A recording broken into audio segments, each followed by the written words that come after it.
What if the people you love the most are the ones quietly draining you? This is the story of a woman who gave everything to her family until one day she looked around and realized she had nothing left. Nothing except the courage to say, enough. Welcome to Echoes of the Past. My name is Alyssa, and this is the story of the day I stopped apologizing. I used to think that being the strong one meant I had to say yes. Yes to helping, yes to giving, yes to holding everyone else together. But the day I saw my bank account nearly empty, I realized something. They didn't see me as strong, they saw me as disposable. It was a Monday evening. I'd just gotten back from a 3-day design retreat in the mountains, sunburned, sleep-deprived, but kind of proud of the presentation I'd led. My apartment in Portland smelled faintly of lavender and lemon, thanks to the plug-in diffuser I'd left on a timer. Everything felt still, safe. It was a Monday evening. I'd just gotten back from a 3-day design retreat in the mountains, sunburned, sleep-deprived, but kind of proud of the presentation I'd led. My apartment in Portland smelled faintly of lavender and lemon, thanks to the plug-in diffuser I'd left on a timer. Everything felt still, safe. I tossed my suitcase into the hallway and opened my laptop, planning to transfer some money to cover next month's rent. Just a quick routine check. But when the banking app loaded, I froze. $74.18. That was all that was left in my main account. A week ago, there had been over $8,000. My first instinct was denial, glitch. Maybe I logged into the wrong account? I logged out and back in. Then again, same number. Still $74.18. My chest tightened. My mind raced. I opened the transactions list, scrolling like someone frantically searching for air. There they were, charges from 2 days ago. One for $2,100 at a car repair shop in Beaverton. Another for $3,200 labeled Haley's Medical Specialists. A series of grocery runs, utilities, rent payments, not mine, none of it mine. It hit me like a slow, rising wave. Someone had drained my account. I called the bank immediately. The woman on the phone was kind, calm. After answering a few security questions, she said, "These transactions came from a device previously logged in from your home IP address or another trusted device." "Wait," I said, standing up. "Trusted device? Which one?" She paused. "The device used was last accessed at a known location linked to your profile, a residence in Southeast Portland." My stomach sank. That was my mother's house. The hardest part wasn't losing the money. It was realizing that no one even thought it was wrong. No apology, no explanation, no shame. I spent that night staring at the ceiling, not because I was planning revenge, but because my entire sense of reality had been shaken. How many times had I told myself, "They love me, they're just struggling, it's just temporary." But it wasn't temporary. It was a pattern, a cycle. And the worst part? I'd been feeding it. I opened my laptop again and started writing down everything: dates, amounts, reasons. At first, it felt like a petty list, like I was being dramatic. But with every entry, I saw it clearer. This wasn't help. This was extraction. There was the time Amanda borrowed $600 for Haley's dentist bill, only to post a photo 2 days later from a winery girls' trip. The $900 Nathan swore he needed for rent, but used it to buy new tires and some Bluetooth speaker. The dozens of little requests, masked as emergencies, which slowly chipped away at my savings. And me?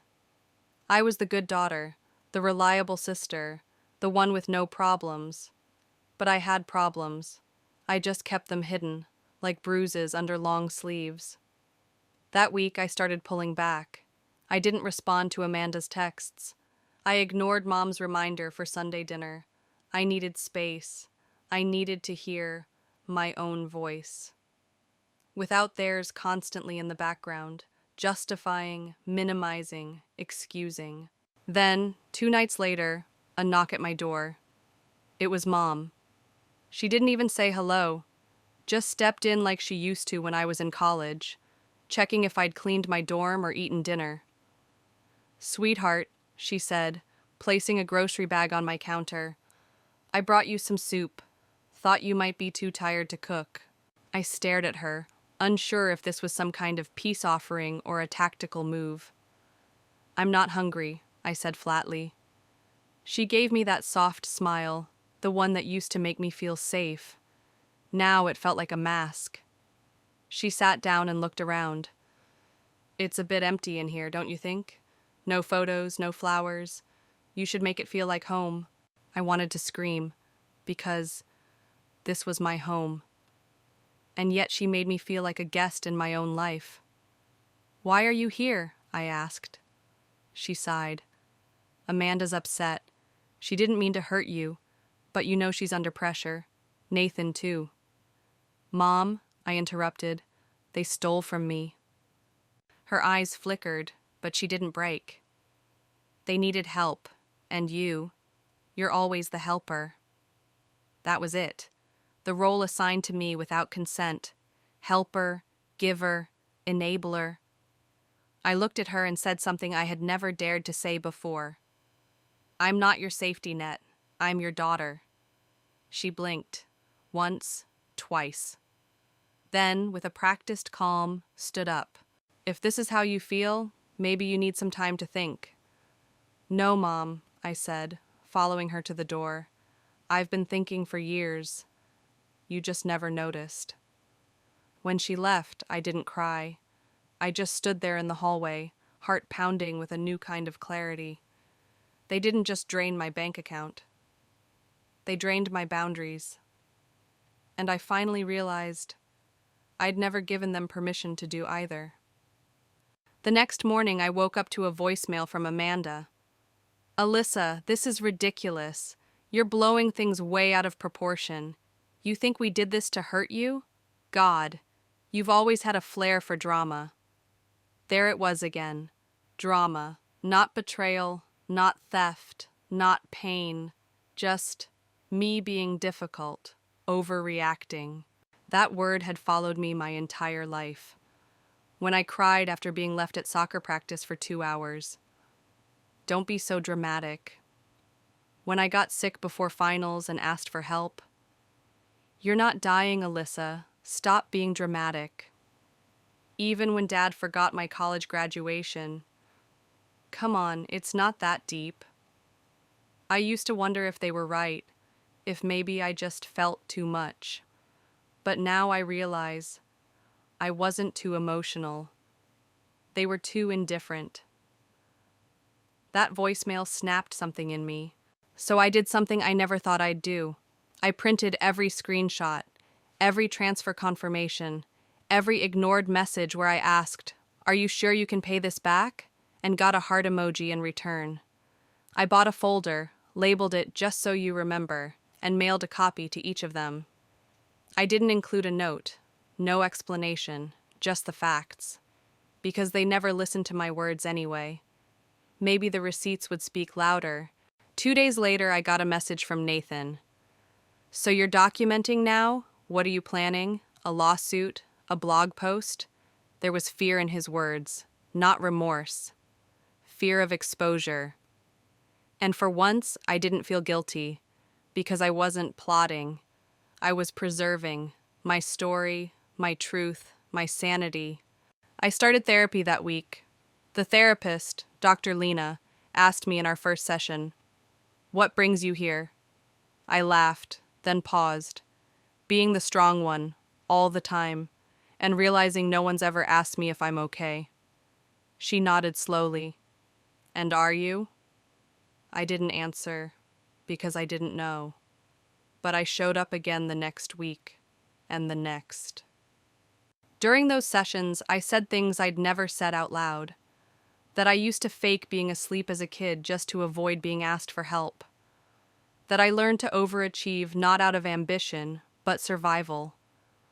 that I'd been scared to say no, not because I didn't want to, but because I feared what would happen when I finally did. I was learning something vital. When you say yes to everyone else, you're often saying no to yourself. And I had said no to myself for over a decade. One evening, as I walked home from therapy, a text from Mom arrived. "You used to be so kind. What happened to you?" I stared at it for a long time, and then I replied, "I'm still kind. I'm just no longer available for abuse disguised as love." No reply came, and I didn't need one, because I had already decided, I'm not here to be their soft place to land anymore. I'm here to stand for myself. Finally. I started doing small things for myself again, buying the more expensive brand of coffee, turning off my phone at night, saying no without inventing excuses. It felt rebellious, like I was breaking some unspoken rule of our family culture. Because in our house, saying no made you the villain. You didn't just decline a request, you rejected your role in the family play. One evening, while organizing my closet, I found an old shoebox. Inside were birthday cards from my 20s. Every single one said the same thing. "You're the rock of this family. We don't know what we'd do without you." I used to take pride in that. Now, it felt like a carefully wrapped chain. The next Sunday, I got a text from my mother. "We're having dinner at 6. Haley wants to see you." I stared at it for a full minute. She didn't ask if I was okay. She didn't acknowledge the folder I'd sent.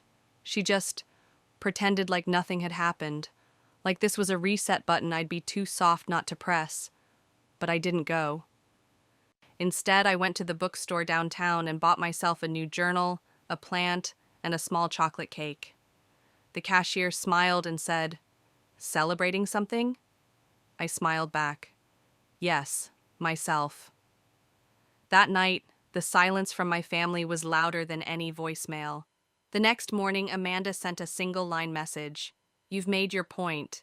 It stung. Not because it was cruel, but because it was empty. I didn't want revenge. I wanted recognition. But recognition requires someone to see you, and they had spent years looking through me, not at me. Later that week, I ran into an old friend from college, Tasha. We grabbed coffee and caught up on life. "I always admired how close your family seemed," she said. "You were always there for them." I smiled, but it didn't reach my eyes. I was there, but they weren't really looking at me, just the version of me that could fix things. Tasha nodded slowly. "So what now?" And I told her what I had only recently learned. Now I'm learning that being the strong one doesn't mean carrying everything. It means knowing when to put it down. She exhaled, leaned back in her chair. I needed to hear that. And for the first time, I felt something I hadn't felt in years. Connection without obligation. That night, I took a long walk through the city. The lights flickered in windows, soft music drifted from apartment balconies, and people walked by holding hands, laughing, just being. And I thought, maybe healing isn't loud. Maybe it's just finally not shrinking in the presence of people who once made you feel small. It didn't take long for the silence to turn into noise again. First came a call from Dad. I didn't answer. Then an email from Amanda. "Haley doesn't understand why her aunt is ignoring her. Do you really want to punish a child for your issues with us?"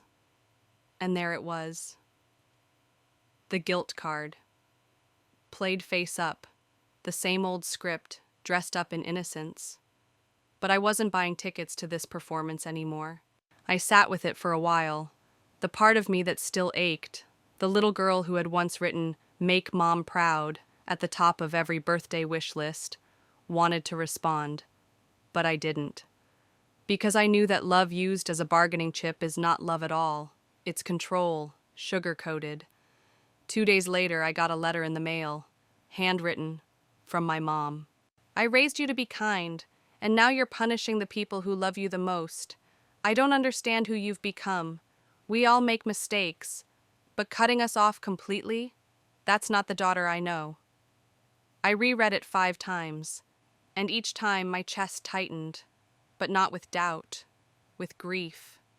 Because in that letter, there was no reflection, no ownership, just the same soft deflection that had raised me to apologize for things I didn't do. But this wasn't about punishment. It was about consequences. They weren't being shut out. They were being held accountable for the first time. The next weekend, I drove up to the coast. Just me, a journal, and the sound of waves. No texts, no expectations, just air. Clean, quiet air. I wrote down 3 questions. 1, do I still love them? 2, can I love them without losing myself? 3, if not, am I willing to walk away? The answers were hard, not immediate, but they came. Yes, I still love them, but no, I can't love them on their terms anymore. And yes, if it comes to it, I'll walk away, not out of bitterness, out of survival. When I got back to my apartment, I found a package at my door. No name, no note. Inside was a photo frame, the one that used to sit on my parents' mantel. A picture of us all at Haley's 2nd birthday. Me holding the cake, everyone else smiling. I stared at it for a long time. Then gently, I placed it in a drawer. Because I'm not erasing the past. I'm just refusing to be bound by it. A few weeks later, I moved the framed photo from the drawer to a small box labeled "What Was," not out of spite, but because I no longer needed it where I could see it every day. My home started to change in small, quiet ways.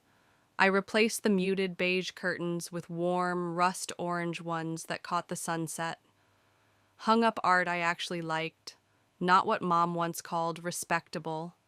Started playing jazz on Sunday mornings, barefoot in the kitchen, dancing like no one was watching. Because no one was. And for once, that was a gift. My therapist once said healing is not linear. Some days you'll feel 10 feet tall. Others, like you've just collapsed under the weight of one old memory. She was right. There were days I almost texted Amanda. Nights I'd catch myself wondering if Mom had gotten the results from her last doctor's visit. But I didn't reach out, because every time I almost did, I reminded myself of how many times I reached out before, and no one reached back. Then one Thursday morning, an unexpected email arrived from someone named Elise. Subject line: "Thank you for your story." She'd found a blog post I wrote, a short one, barely more than a journal entry. I'd titled it, "The Day I Stopped Apologizing." Elise wrote, "I thought I was alone, that I was broken for feeling resentful toward the people who raised me. But your words made me feel sane again. You showed me that loving yourself isn't selfish. It's necessary. Thank you for giving people like me a mirror." I sat still for a long time after reading that. It wasn't validation I was chasing, but in that moment, I realized something. My story had become a bridge. Not just a wound aired to the world, but a signal fire for others in the dark. I replied simply, "You're not alone. You're not wrong. Keep going." That afternoon, I walked through the neighborhood park. It was golden with late autumn leaves. A little girl in a bright red jacket was running circles around her dad, both of them laughing breathlessly. I didn't feel envy. I felt peace. Not because I'd found a perfect family, but because I had found myself and finally believed she was enough. Somewhere along the way, I stopped being angry. Not because they deserved forgiveness, but because I deserved freedom. And freedom, I learned, doesn't always come with applause. Sometimes it's just the absence of dread, the sound of your own voice, uninterrupted, the quiet joy of not being anyone's lifeline but your own. I don't know if they'll ever understand what they did. I don't know if they'll ever apologize, But I do know this. I don't apologize for leaving anymore. I don't apologize for choosing myself. And I never, ever apologize for the peace I fought to find. My story isn't just about losing trust. It's about reclaiming who I am. Because sometimes the strongest act of love is walking away from those who only take. Have you ever had to choose yourself over your family's expectations? Share your story in the comments. We read everyone. And if this touched you, please like, subscribe, and follow us for more true stories that heal, hurt, and inspire.